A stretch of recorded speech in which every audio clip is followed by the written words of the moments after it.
Sahabat Akela, ada yang meminta saya untuk melakukan analisa terhadap saham Alibaba atau tikernya BABA. Sekedar informasi, jika Anda termasuk orang yang ketinggalan kereta 8 tahun yang lalu tidak sempat investasi di saham ini di harga ketika saham ini IPO di New York Stock Exchange pada harga 68 US dollar per share 8 tahun yang lalu. Maka kini di tahun 2022 saham ini sudah kembali di kisaran harga yang sama. Ya, bagaimana peluang saham ini? Simak penjelasan saya sampai selesai karena saya akan bahas valuasi dan potensi pertumbuhan saham ini.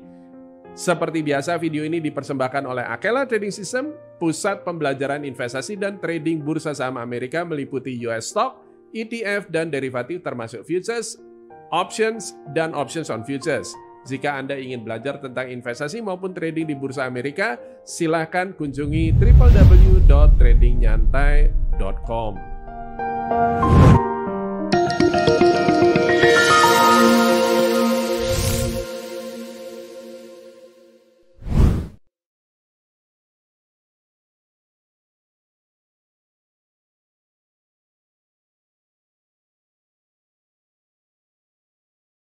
Oke, sahabat Akela, ya dalam video ini saya akan bahas tentang saham yang satu ini, ya, dan itu adalah Alibaba. Oke, saya akan mulai dari perjalanan awal saham ini melantai di bursa New York Stock Exchange dan itu berarti kita kembali 8 tahun yang lalu. Foto ini diambil ketika Jack Ma itu pencet tombol bell, opening bell di New York Stock Exchange dan ini adalah merupakan penanda pembukaan trading pertama, first trading day dari saham Alibaba di New York Stock Exchange. Dan Alibaba tersebut itu adalah IPO terbesar pada saat itu ya, dengan total dana yang berhasil dihimpun dari IPO tersebut nilainya mencapai 25 miliar US dollar. Dan diperdagangkan pada harga 68 dolar per share, ya. Dan pada saat itu media menyebut ya itu antusias, semua pada antusias terhadap potensi pertumbuhan saham Alibaba yang memang sangat luar biasa ini, ya. Dan suasananya juga sedemikian exciting pada saat itu.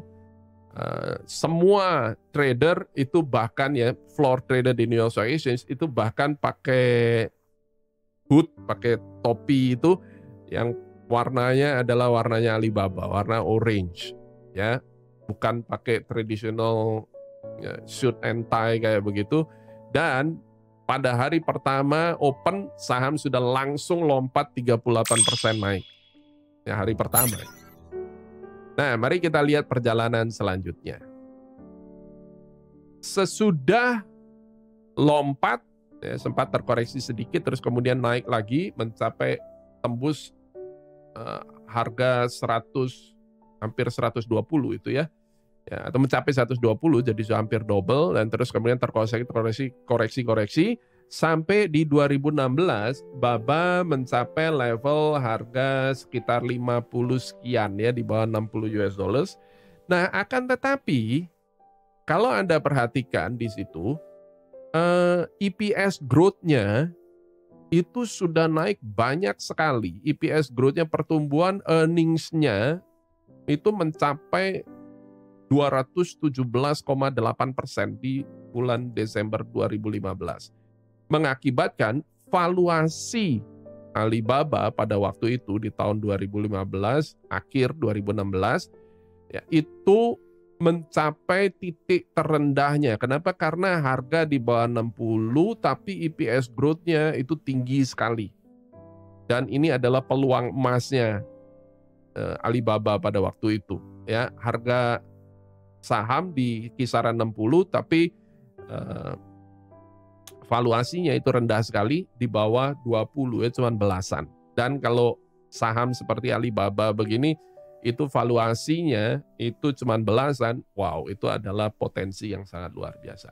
Nah, apa yang terjadi sesudah itu, secara teknikal terbentuk pola double bottom kayak begini dan saham rebound kenceng kayak begini ya, dahsyat kayak begini, naik terus. Bahkan sempat mencapai titik tertingginya di tahun 2020 itu menembus level $300 per share. Kita bayangkan, saham open di harga 60-an, $68 IPO dan dia harganya sudah tembus di atas $300, luar biasa sekali. Nah, apa yang terjadi sesudah itu? Pasca COVID, ya, saham Alibaba mulai terkoreksi dan downtrend terus sampai sekarang. Ya, dan sekarang menariknya adalah harga saham sudah kembali ke kisaran 60-an dan berarti kembali lagi ke harga pada waktu dia IPO pertama kali 8 tahun yang lalu. Jadi kalau Anda merasa bahwa dulu saya tidak punya kesempatan untuk invest di saham Alibaba pada waktu IPO, seandainya saya punya kesempatan itu, maka wow, ya saya mau beli saham Alibaba. Nah ya, ini sekarang posisinya udah kembali lagi seperti dia IPO nih, harga IPO balik nih. Akan tetapi coba Anda perhatikan secara valuasi pada waktu IPO dan sekarang itu beda. Loh kok bisa beda Pak Hari? Ya karena Anda lihat di tahun 2015-2016 valuasinya itu sempat tembus di bawah 20, berarti cuma di kisaran belasan. Sekarang ya valuasinya itu saham ini diperdagangkan bukan belasan kali earnings tapi lebih dari 36 kali earnings. Anda bisa lihat di situ. Ya. Harga saham adalah 36, sekian kali earnings-nya. Loh kok bisa begitu Pak Hari? Karena kalau Anda perhatikan perjalanan Alibaba selama ini, ya itu sebentar ya, Anda mungkin nggak ketutup saya tadi ya. Nah, Anda bisa lihat di situ 36,29 ya, berarti saham saat ini diperdagangkan di kisaran 36 kali earnings per share-nya, ya, laba operasionalnya dia per lembar saham. Nah, kenapa bisa demikian? Padahal harga sahamnya sudah turun loh Pak Hari. Karena jawabnya adalah valuasi itu terdiri dari dua komponen. Harga turun, tapi kalau earning per share-nya, laba operasionalnya juga turun, maka valuasinya nggak bisa tambah bagus, ya. Valuasinya nggak bisa jadi murah. Dan Anda perhatikan, kenapa bisa demikian? Karena earning per share Baba, ya, pertumbuhan earning per share-nya dia itu sudah turun mencapai titik terendah semenjak dia IPO, Bapak Ibu. Oke, sahabat Akela, Anda bisa lihat. Earning per share-nya, pertumbuhan earning per share adalah titik terendah sepanjang masa sejak dia IPO pertama kali.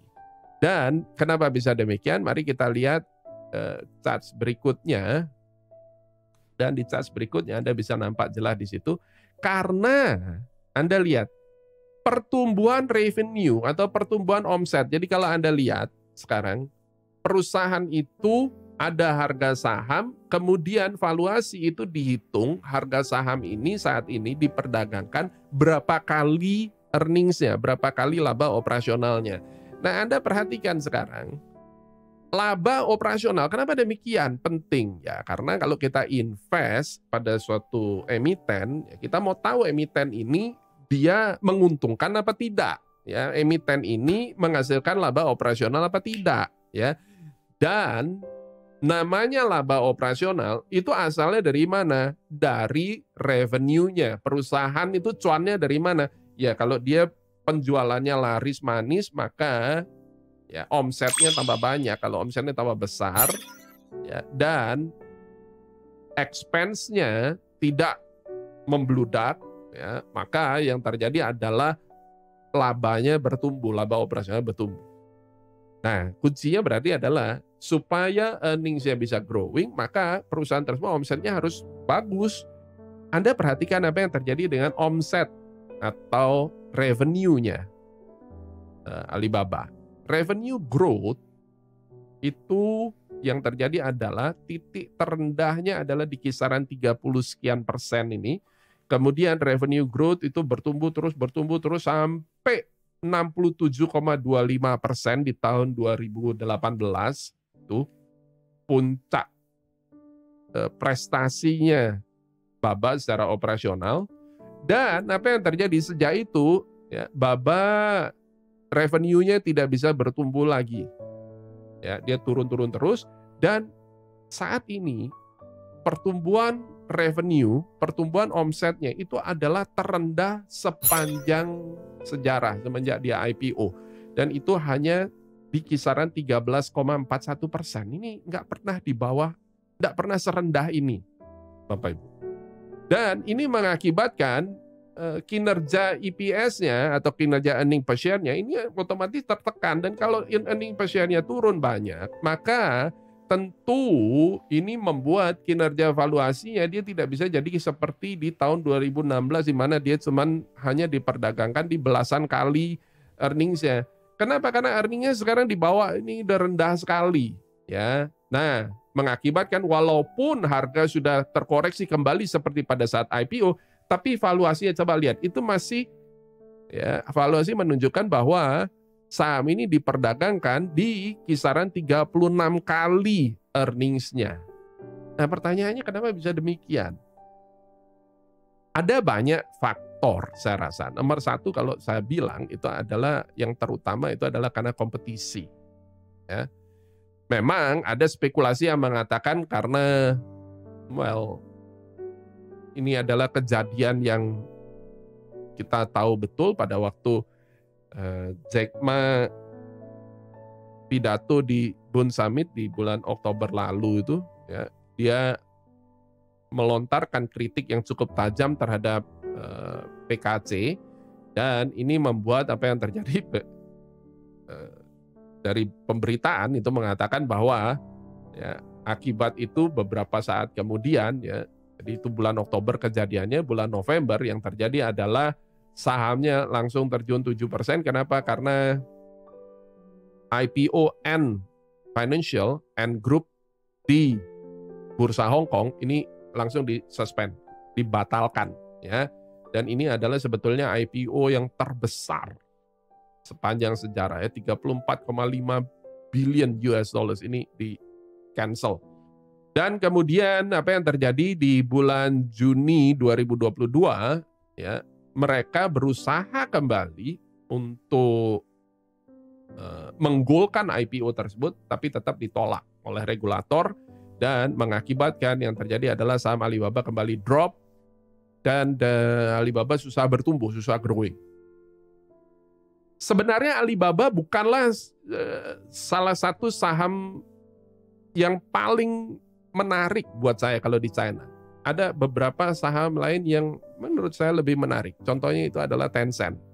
Ya, Tencent ini kalau Anda lihat, ini adalah WeChat, terus kemudian WeChat Pay, WeChat. Kalau Anda demen main game, itu ada PUBG, Mobile Legends, game yang ngetop itu semua punya Tencent, ya. Kalau Anda main Clash of Clans, ya, itu produksinya Tencent, ya. Kenapa? Karena Supercell itu sudah diakuisisi oleh Tencent. Dan walaupun di bursa Amerika ini Anda bisa invest di Tencent, tapi saya tidak sarankan. Kalau Anda mau invest di Tencent, Anda langsung masuk ke bursa Hong Kong. Simbolnya beda, nggak seperti di bursa Amerika. Simbolnya adalah pakai angka 0700, ya. Itu adalah simbolnya Tencent di bursa Hong Kong. Terus kemudian ada lagi Pinduoduo. Pinduoduo ini adalah saingannya Alibaba juga. Terus kemudian ada yang juga listing di bursa Amerika tapi terus kemudian bermasalah, dan itu adalah ini Didi ini. Didi ini kayak Grab atau Gokar kalau di Indonesia. Nah, masalahnya lagi, ya, saham Alibaba, Pinduoduo, Didi, dan semua saham China yang listing di bursa saham Amerika, ketika kita invest di saham-saham tersebut, Anda harap jangan bayangkan bahwa berarti kita membeli saham perusahaan tersebut. Enggak. Yang kita beli adalah perusahaan bayangannya yang diregistrasi di Cayman Island. Istilahnya namanya adalah variable interest entity. Oke. Apa ini VIE? VIE ini itu adalah kita lihat ya definisinya. Ini adalah financial designation that requires businesses to consolidate financial statement for entities that are controlled through means other than equity ownership as interpreted by US Financial Accounting Standard. Jadi yang Anda beli itu adalah perusahaan mirrornya yang diregistrasi, didirikan di tempat lain dan dibuat sepersis mungkin dengan performa saham aslinya. Ya. Dan Anda baca lagi penjelasannya, VIEs are commonly used in China. Ini lazimnya dipakai di China to allow foreign investors supaya mengizinkan ya, membuat available bagi foreign investor to participate untuk berpartisipasi in industry that are explicitly ya, or practically restricted from foreign investment. Jadi ini adalah jalan belakangnya, ya, backdoornya. Pemerintah China sebetulnya ya itu secara eksplisit ini membatasi atau restricted ya, melarang foreign investment untuk industri-industri tertentu. Namun ya, guna ngakalin ini mereka bikin suatu kendaraan baru yang namanya VIE. Dan ini dibuat di Bermuda atau di Cayman Island. Jadi kalau kita beli itu, kita bukan beli perusahaan asli, tapi kita beli perusahaan mirrornya, VIE-nya. Nah, masalahnya adalah, pertanyaannya adalah, lu ini kan berarti sudah lama dong, semenjak dia IPO di tahun 2015, ini sudah terjadi, tapi kenapa kok fine-fine aja? Ya, memang, selama fine-fine aja, ya enggak ada masalah. Ya, selama fine-fine saja tidak ada masalah gitu. Nah, akan tetapi ya penjelasan berikutnya ini yang harap Anda perhatikan, ini memberikan tambahan risiko. Recently, the risk of investment in China-based VIEs have been highlighted. Ya, diperhatikan by enforcement actions and draft regulations in China. Jadi China ini sedang menggodok peraturan sehubungan dengan ini, as well as guidance from the US Securities Exchange Commission, di mana US SEC ini juga melakukan hal yang sama, ya, as well as guidance from the US Securities Exchange Commission. Membuat ada satu risiko tambahan yang perlu Anda pertimbangkan. Ya, saya tidak bilang bahwa ini adalah sesuatu yang tidak bisa kita invest. Ya, ini bisa saja, dan saya percaya potensi pertumbuhan di China itu luar biasa banget. Itu memang itu saya akui. Nah, tapi ingat bahwa kalau Anda invest saham China di Bursa Amerika, maka itu adalah VIE. Ya. Itu sebabnya tadi salah satunya saya bilang kalau Anda mau invest saham China, itu adalah invest di Hong Kong, ya, bursa Hong Kong. Dan salah satu contohnya itu adalah kalau Tencent itu adalah kodenya adalah 0700 ya, 0700 itu kayak begitu, ya. Nah, coba Anda perhatikan lagi sekarang, ya. Berarti dengan demikian kita bisa ambil kesimpulan sekarang. Bagaimana dengan Baba? Karena pertanyaan yang ditanyakan adalah Baba gitu kan, Alibaba. Oke. Nomor satu adalah kriteria kita bicara growth. Bagaimana dengan growth-nya? Growth-nya Alibaba kalau kita bicara omset, ya, growth dari segi omset itu turun. Dan sekarang growth-nya adalah terendah sepanjang masa di posisi 13,41. 13,41%, ya, trailing 12 months, ya. Nah, kemudian EPS growth-nya ini juga terendah sepanjang masa. Oke, jadi berarti growth-nya positif atau negatif? Jawabnya adalah growth-nya negatif. Bagaimana dengan tren secara teknikal? Ya, kita bisa lihat ini adalah downtrend. Ini bukan uptrend, ini downtrend. Jadi tren itu adalah bearish.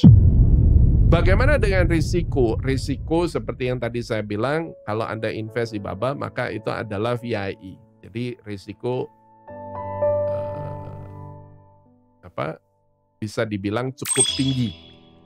Nah, kemudian bagaimana dengan valuasi? Oke, valuasinya walaupun sudah mencapai harga IPO, akan tetapi valuasinya itu adalah masih di kisaran 36,91 itu. Ya, 36,291. Ya, berarti valuasi saham ini masih diperdagangkan di kisaran 36 kali earnings-nya. Nah, apakah itu undervalue? Undervalue itu adalah seperti yang tadi saya bilang, di bawah 20, itu di undervalue. Nah, tapi sekarang ini 36. Dan tertingginya itu adalah di atas 60. Jadi kalau di atas 60 tertinggi, terendahnya di bawah 20, maka kalau 36 ya kurang lebih masih medium. Saya nggak berani bilang bahwa ini adalah undervalue. So, saham sudah turun kembali lagi seperti zaman IPO 8 tahun yang lalu, tapi saat ini growth-nya negatif, trend bearish, ada risiko tambahan, dan itu adalah VIE, yang suatu waktu bisa berubah tergantung dari kebijakan dari PKC, dan valuasi itu adalah medium, ya, medium value. Semoga penjelasan saya ini bermanfaat untuk Anda. Bagaimana pendapat Anda?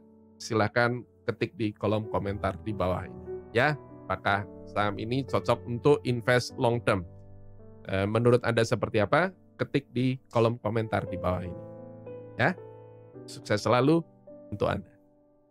Nah, sahabat Akela yang saya kasih, bagaimana menurut Anda? Apakah menurut Anda saham Alibaba ini memberikan peluang yang menarik bagi kita untuk investasi? Silahkan ketik komentar Anda pada kolom komentar di bawah ini. Dan jika video ini bermanfaat bagi Anda, mohon dukungannya dengan klik tombol like. Dan bagi yang belum subscribe, silahkan klik tombol subscribe dan pastikan juga Anda sudah klik tombol alert supaya YouTube memberikan notifikasi kepada Anda setiap kali ada video terbaru dari kami. Sukses selalu dan sampai jumpa.